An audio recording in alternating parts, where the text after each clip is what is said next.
মোড়ল মশাই দেখুন, ওদের হাতে এখনো কেরোসিন তেলের পাত্র আছে। মোড়ল মশাই আমি রাগের মাথায় করে ফেলেছি।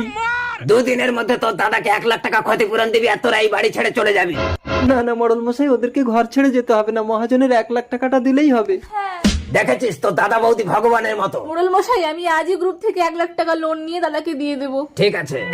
এই মুরগি চো, তো দাদাকে যে 1 লাখ টাকা লোন করে দিয়েছি ওটা চুরি করে নিয়ে আয়, আর আসার সময় বাড়িতে আগুন লাগিয়ে দিয়ে আসবি, তাহলে ভাববে সব টাকা পুড়ে গেছে।